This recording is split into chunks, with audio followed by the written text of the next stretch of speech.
Hi, I want to tell you about something new we're doing at April Cornell, and it's called Crafternoons. And yes, it's about crafts, and we are starting with needle felting. This is something that I love. I just love it. It gives me so much satisfaction, and it's about wool roving, uh, wool felt, and a felting needle. And those three items plus a foam block um, are needle felting.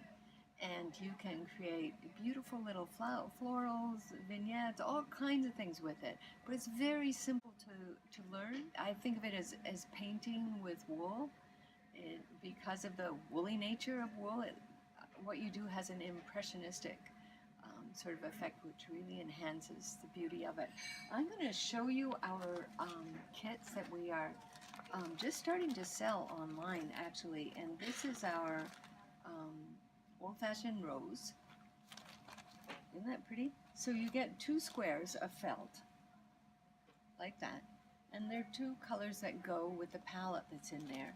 And this is a particular palette called Old Fashioned Rose, and you can see, of course, there's a lot of pinks, purples, and a soft buttery yellow and an olive. You get two needles, and you get this foam block like this. So I've taken out one of the pieces of felt. I've got my felting needle. One thing you're going to want to do before you start your felting project is to choose a subject. Um, so flowers are always a wonderful subject, and particularly good with this palette of pinks and rose.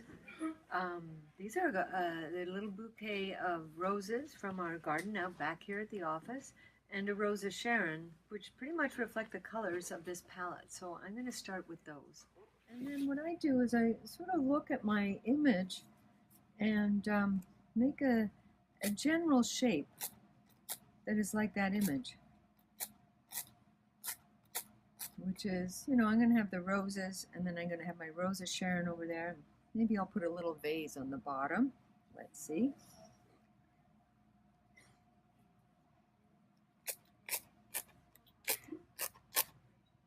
Yes, it's not too difficult, is it? Already needle felting. You're going to love it. Try and place your needle upright. When you go on the side, this barb at the end could break off. They tend to break pretty easily. So if you go more upright, it'll last longer.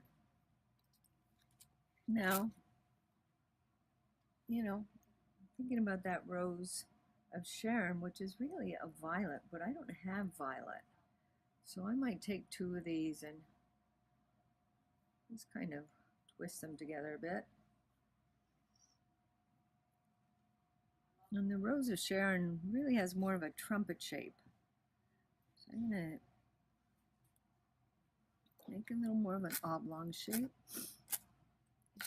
Kind of get the feel of the flower and the flower shape.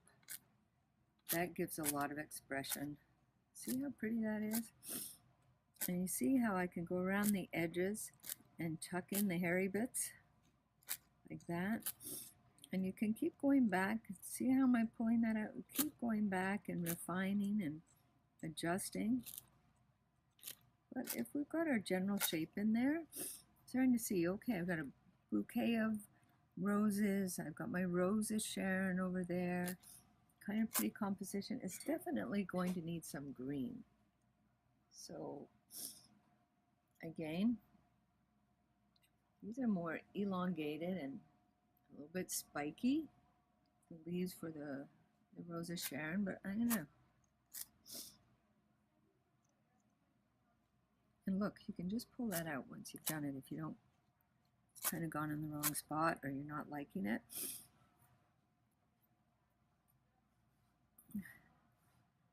A bit longer. Add a little grace to that leaf by curving it downwards a little bit. Just the reason you have your roses or a photograph or a sculpture or something to guide you, just you can keep looking back and correcting the shape. So there's more of a pointy petal shape there, so I make more of a point. Slowly that rose takes shape. And then, you know, some of these roses, wait, let's go back and add a couple more leaves. These leaves are pretty much the same tone, so we're going to allow them to be the same color. But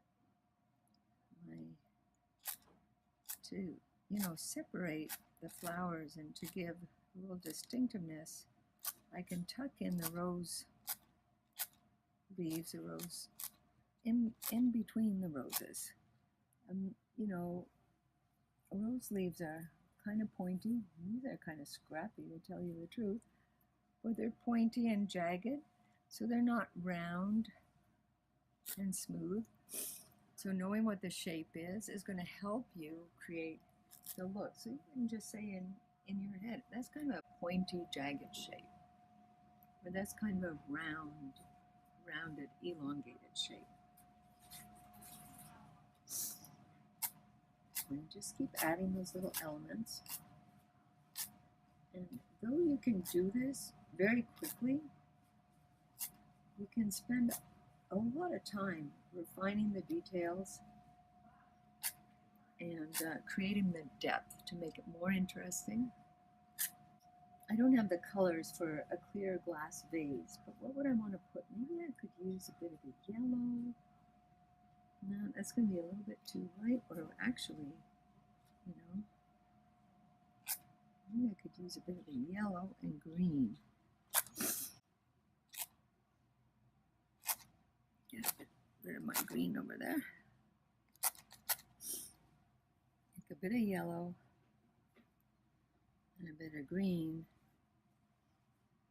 and blend it together. And can I sort of give a bit of a translucent jar shape right there?